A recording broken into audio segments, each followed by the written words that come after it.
ಸ್ನೇಹಿತರೆ, ನಮ್ಮ ಭಾರತದ ರಕ್ಷಣಾ ಬೆಳವಣಿಗೆಗಳ ಪ್ರತಿಯೊಂದು ಸುದ್ದಿಯೂ ನಿಮಗೆ ತಲುಪಬೇಕೆಂಬುದು ನಮ್ಮ ಉದ್ದೇಶ.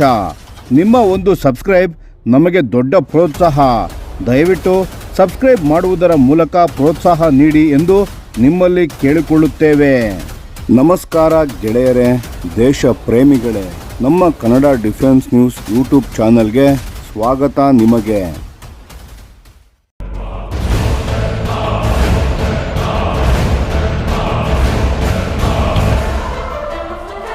HALನ ನಾಸಿಕ್ Su-30 MKIನ ಹೊಸ ಬ್ಯಾಚ್. ನಮಸ್ಕಾರ ಸ್ನೇಹಿತರೆ, ಭಾರತದ ವಾಯುಸೇನೆಗೆ ಇತ್ತೀಚೆಗೆ ಒಂದು ಬಹಳ ಮುಖ್ಯವಾದ ಸುದ್ದಿ ಬಂದಿದೆ. ರಷ್ಯಾ ಇದೀಗ HALನ ನಾಸಿಕ್ ಘಟಕಕ್ಕೆ 12 Su-30 MKI ಯುದ್ಧ ವಿಮಾನಗಳನ್ನು ತಯಾರಿಸಲು ಬೇಕಾದ ಮೆಟೀರಿಯಲ್ ಕಿಟ್ಗಳನ್ನು ತಲುಪಿಸಿದೆ. ಇದು ಭಾರತದ ರಕ್ಷಣಾ ಸಾಮರ್ಥ್ಯಕ್ಕೆ ಒಂದು ದೊಡ್ಡ ಬಲವನ್ನು ತರಲಿದೆ. ಹೇಗೆ ಅಂತ ವಿವರವಾಗಿ ನೋಡೋಣ ಬನ್ನಿ. ಮೊದಲು ಈ ಒಪ್ಪಂದದ ಬಗ್ಗೆ ಮಾತನಾಡೋಣ.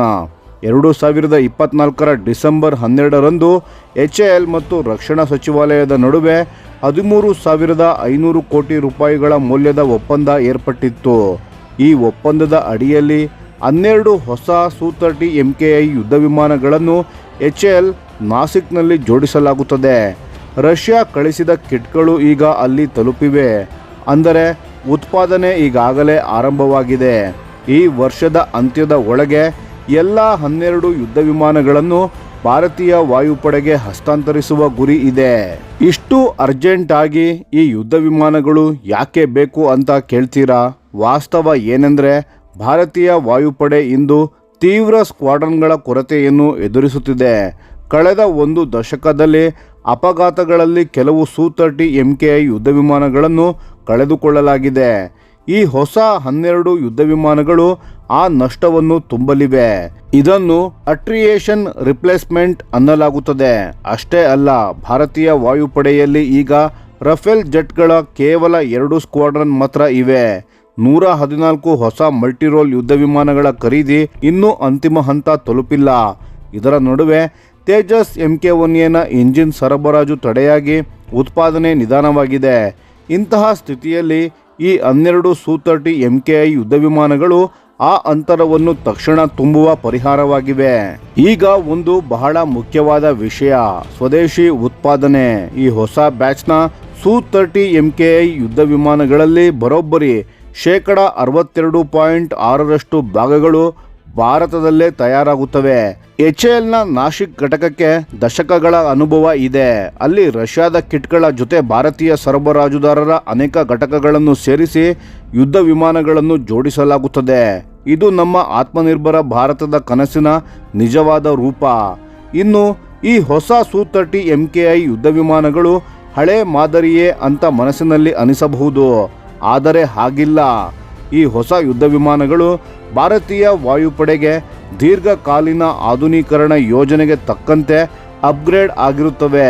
ಇವು ಸೂಪರ್ ಸುಖೋಯಿ ಮಾನದಂಡಕ್ಕೆ ನಿಧಾನವಾಗಿ ಹತ್ತಿರ ಬರಲಿವೆ. ಈ ಯುದ್ಧ ವಿಮಾನಗಳ ಪ್ರಮುಖ ಸಾಮರ್ಥ್ಯಗಳ ಬಗ್ಗೆ ನೋಡೋಣ ಬನ್ನಿ. ಸ್ನೇಹಿತರೆ, ಮೊದಲನೆಯದಾಗಿ ಶಸ್ತ್ರಾಸ್ತ್ರ ಸಾಮರ್ಥ್ಯ.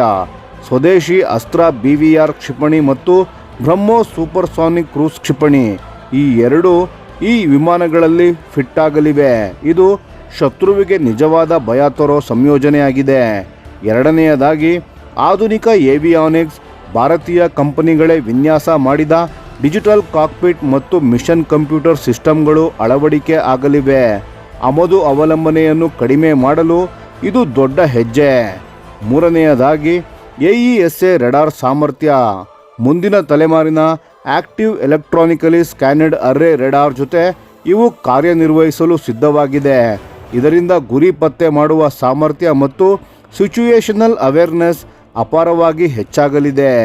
ನಾಲ್ಕನೆಯದಾಗಿ ಎಲೆಕ್ಟ್ರಾನಿಕ್ ವಾರ್ಫೇರ್ ಸೂಟ್. ಆಧುನಿಕ ಶತ್ರುಗಳ ರೆಡಾರ್ ಮತ್ತು ಕ್ಷಿಪಣಿಗಳಿಂದ ಯುದ್ಧ ವಿಮಾನವನ್ನು ರಕ್ಷಿಸಲು state of the art electronic ಯುದ್ಧ ವ್ಯವಸ್ಥೆಯನ್ನು ಅಳವಡಿಸಲಾಗಲಿದೆ.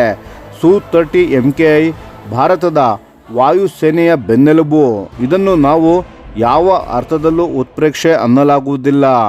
ಭಾರತೀಯ ವಾಯುಪಡೆಯ ಬಳಿ ಈಗ ಸುಮಾರು 270 Su-30 MKI ಯುದ್ಧ ವಿಮಾನಗಳಿವೆ. 114 ಹೊಸ ಮಲ್ಟಿರೋಲ್ ಯುದ್ಧ ವಿಮಾನಗಳ ಖರೀದಿ ಆಗುವವರೆಗೂ ಈ ಹೆವಿ ಏರ್ ಸುಪೀರಿಯಾರಿಟಿ ಫೈಟರ್ಗಳೇ ನಮ್ಮ ಆಕಾಶದ ಕಾವಲುಗಾರರು. ಅಂದರೆ ಮುಂದಿನ ಹಲವು ವರ್ಷಗಳ ಕಾಲ ಸು-30 MKI ಭಾರತದ ವಾಯುಶಕ್ತಿಯ ಕೇಂದ್ರ ಬಿಂದುವಾಗಿಯೇ ಇರಲಿದೆ. ಸ್ನೇಹಿತರೆ, ಇದು ಕೇವಲ 12 ವಿಮಾನಗಳ ವಿಷಯವಲ್ಲ, ಇದು ಭಾರತದ ರಕ್ಷಣೆಯಲ್ಲಿ ಸ್ವಾವಲಂಬಿಯಾಗುತ್ತಿರುವ ಒಂದು ಉದಾಹರಣೆ. ರಷ್ಯಾದ ತಂತ್ರಜ್ಞಾನ ತಗೊಂಡು ಭಾರತೀಯ ಕೈಗಳಲ್ಲಿ ಜೋಡಿಸಿ 62%ಕ್ಕಿಂತ ಹೆಚ್ಚು ಸ್ವದೇಶಿ ವಸ್ತುಗಳನ್ನು ಹಾಕಿ ನಮ್ಮ ಆಕಾಶವನ್ನು ನಾವೇ ಕಾಯ್ದುಕೊಳ್ಳಲಿದ್ದೇವೆ.